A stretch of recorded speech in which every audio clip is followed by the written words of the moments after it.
हमारे वृंदावन में एक महात्मा थे, और ज्यादा पुरानी कथा नहीं। उन्होंने दीक्षा ग्रहण करने के बाद अपने गुरुदेव से कहा कि गुरुदेव मुझे आज्ञा दीजिए, मैं क्या करूं। तो गुरुदेव ने कहा भांडीरवन चले जाओ। और भांडीरवन सबको पता है ना, भांडीरवन यमुना पार भांडीरवन जाओ, और वहां जाकर के जो गुरु ने आपको, हमने जो मंत्र दिया है इसका अखंड माला करो। बोले कब तक करें? जब तक प्रिया प्रियतम प्रकट ना हो जाए तब तक करो। गुरु जी ने भी ऐसी आज्ञा दी, तो आगे चले गए।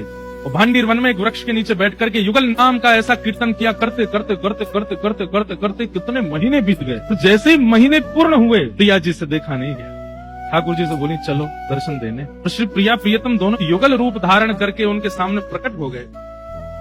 सिर पर हाथ फेरा तो नेत्र खोले, नेत्र खोल करके देखा तो साक्षात श्री प्रियालाल जी सामने खड़े। आपने उनको दंडवत प्रणाम किया। अब हुआ क्या, प्रकट तो हो गए ठाकुर जी। अब प्रकट होकर उनका दर्शन कर रहे हैं। यहाँ श्री प्रियालाल जी मंद मंद मुस्कुरा रहे हैं, और वो बाबा सामने बैठ करके नेत्रों से अश्रु बहा रहे हैं, वो भी मुस्कुरा रहे हैं। 1 घंटा हो गया। ठाकुर जी बोले श्री जी हाँ विचार है। बोले ये कुछ कहें तो फिर आगे बात तो कुछ बोल ही नहीं रहे। ठाकुर जी बोले बाबा कुछ बोले गो। क्या बोले? भैया आपने युगल मंत्र गाया, हम दोनों प्रकट हो गए, तो बस प्रणाम करके बैठो, कुछ मांगना हो तो बताओ। आप सर्व भाव से बोले गुरुदेव ने मांगने के लिए नहीं बोला, गुरुदेव ने केवल कहा था कि प्रियालाल प्रकट हो जाए तब तक तब करना है। आप प्रकट हो गए, मांगने की आज्ञा गुरुदेव ने नहीं दी थी। ये भाव सुनते ही श्री जी के नेत्र सजल हो। कैसे निष्ठा अपने गुरु में।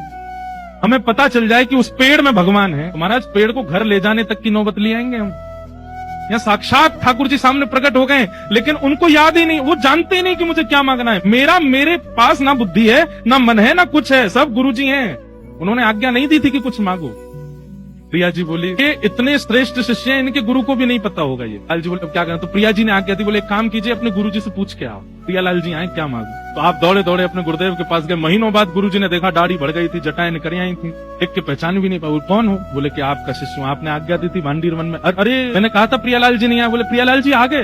तो गुरुदेव सुन के आश्चर्य कर, प्रियालाल जी आ गए? हाँ, प्रतीक्षा कर रहे हैं भांडीरवन में खड़े हैं। बोले क्यों? बोले प्रकट होकर के बोले मांगो। तो मैंने कहा गुरुदेव ने कहा था केवल प्रियालाल जी प्रकट हो जाए तब तक जप करो, मांगने की आज्ञा आपने नहीं दी थी, तो मैं पूछने आऊं, वो आ गए क्या मांगू? गुरुदेव ने हृदय से लगा ली। बोले धन्य है, मैं धन्य हो गया तुझे पा करके। सच में खड़े? बोले हाँ। गुरुदेव हाथ पकड़ के गए, देखा तो श्री प्रियालाल जी वहां प्रतीक्षा कर रहे थे, थोड़ी पे हाथ धरे, सामने से शिष्य गुरु को लेकर के आए। गुरुदेव ने प्रणाम किया। बोले अब क्या मांगू गुरुदेव बताइए? बोले बस ये दोनों राजी रहें, ये दोनों प्रसन्न रहें, यही मांगो और कुछ मत मांगो। या ऐसी गुरु निष्ठा